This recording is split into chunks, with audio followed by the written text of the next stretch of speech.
आप एक बात ध्यान रखना, जैन धर्म जैनियों ही से खतरे में आया है। वीर सागर जी घटना सुनाते हैं, सुनी होगी आपने, बनारस की। अभी घटना सुनाऊं कि नहीं सुनाऊं? बनारस में क्या हुआ, एक जैनी था और बाकी के जैनियों को तो रातों रात राजा ने भगवा दिया कि कहो कि जो जैन धर्म हिंदू धर्म नहीं माने वो भाग जाओ यहाँ से। समझ में है? ये तो तुमने फतवा सुने होंगे। कौन से फतवा?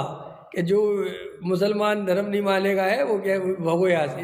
ये फतवा भी हुए, हिंदू धर्म नहीं, वो तो जो ज़्यादा मजबूत हो जाता है। ये तो राजा, अब तो लोकतंत्र आ गया, लेकिन ये पहले कोई आम ही बात थी, कोई ऐसी बड़ी बात है नहीं थी ये कि साहब जैनियों के साथ। ये तो स्वाभाविक था, जो ताकतवर होता था पहले वो राजा बन जाता था। पहले यही होता था, पहले तो सीधी बात, लोग तो पता पहले जैन साहब ताकत इकट्ठी करते थे।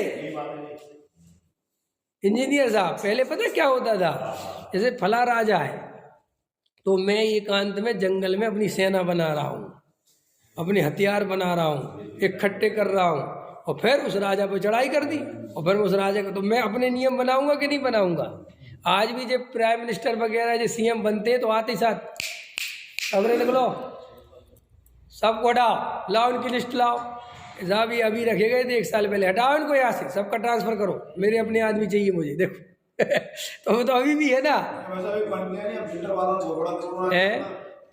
कल एक मैंने चुटकुला पढ़ा, मुझे बड़ा मजा आया, चुटकुला सुना देता हूँ कल एक चुटकुला पढ़ा। बोले साहब देश की हालत क्या है? बोले देखो देश की हालत ऐसे है मोदी जी के राज में कि क्या कि बीजेपी चाहती थी राजस्थान में कि वसुंधरा बने, सो वसुंधरा नहीं बनी, सो बीजेपी वाले दुखी, ठीक। और कांग्रेस चाहती थी गहलोत बने, सो गहलोत नहीं बने, सो कांग्रेस वाले दुखी। समझ में आया कि नहीं आया? और बोले मजेदार बात है, जो बने उनको ये समझ में नहीं आ रहा कि हमें करना क्या है सो सारी जनता दुखी तो बोले ये समझ में नहीं आ रहा सुखी कौन हुआ मैंने कहा अच्छा चुटकुला बहुत बढ़िया है।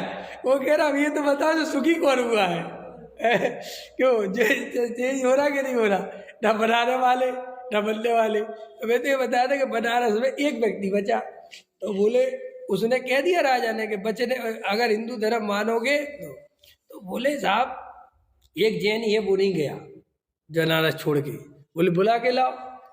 वो खड़ा हो गया, बोले क्यों तुम क्यों नहीं गए, क्या तुम्हें अपना वो धर्म? बोले साहब पहले ये बताओ हमें भगा क्यों रहे? बोले हमने सुना तुम हिंदू धर्म नहीं वाले। बोले हम इनसे अच्छा मानते हैं। ये क्या मानते हैं?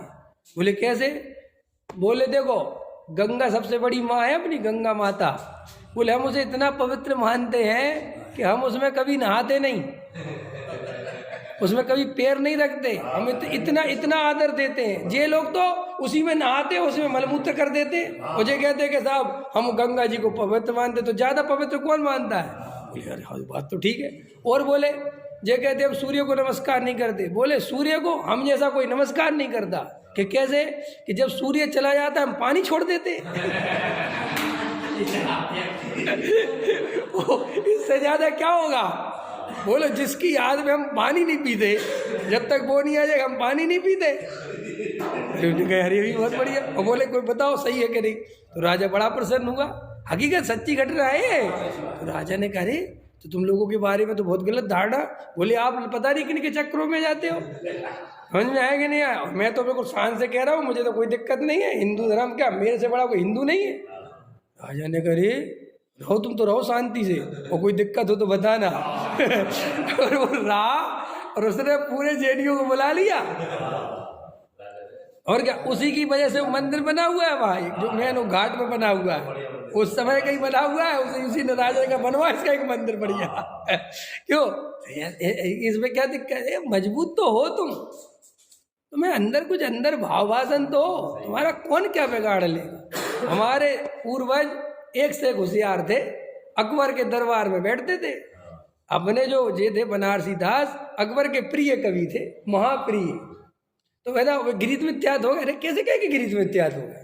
भाई राजा का राज्य है, उसके राज में रहना है। तो कवि बोला, तो उनने एक दिन कहा चढ़ा दिए, चढ़ाने क्योंकि जलते बहुत है, तो अकबर को भी चढ़ा दिया था एक दिन कि तुम नहीं जानते ये बहुत बदमाश है। ये बोले क्यों? बोले तुम्हें नमस्कार नहीं करते, ये करेंगे भी नहीं। और बुद्धि के कमजोर तो होते ही राजा, क्योंकि राजा अहंकारी होते हैं। अच्छा सच में? बोले हाँ, आप परीक्षा करके देख लो। बोले कैसे करे? बोले कविता बनवा के लाओ जिसमें नमस्कार हो। तो बोले बनारसी से कविता लिख के लाओ मेरी प्रशंसा में, जिसमें मेरे को नमस्कार। बोले हाँ लिख लाएंगे। ये नहीं कहा ये लड़ाई है, हाँ बिल्कुल लिख लाएंगे। और ऐसी कविता सेट करी कि किसी को समझ में नहीं आएगी जो क्या कह रहे हैं। बे आस करे अकबर की, जिन्हें आस नहीं है जिनवर की। समझ में आया कि नहीं आया? और कह कलोगे, और मुझे तो याद नहीं, उत्तम चंद जी सुनाते थे बहुत अच्छे से, वो है वाली लिखा हुआ है। तो मतलब ऐसा है कि प्रसन्न हो गया, कितना बढ़िया तो बना के लाया। अरे बोले राजा किनके चक्रों फंसे हो, हम तो आपको इतना पसंद करते आपसे। और जब अकबर मरा था ना, बहुत दुख हुआ था बनारसी दास जी को, बहुत तकलीफ। हाँ कि क्यों, कि अब इसके बाद जो आएगा वो समझेगा कि, क्योंकि अकबर तो बहुत खुले विचारों का था, और क्या, कि अब जो आएगा वो पता नहीं कैसा होगा, इस बात की तकलीफ। तो हमारे अपने को जैन धर्म का खतरा दूसरों से नहीं है। जो आज हमारी पीढ़ियां वैष्णव देवी भाग रही हैं, साईं बाबा पे भाग रही हैं, जिन्हें नमोकार मंत्र का अर्थ पता नहीं, जिन्हें जैन धर्म का इतिहास पता नहीं, जिन्हें जैन धर्म का स्वरूप पता नहीं, असली खतरा तो उनसे है।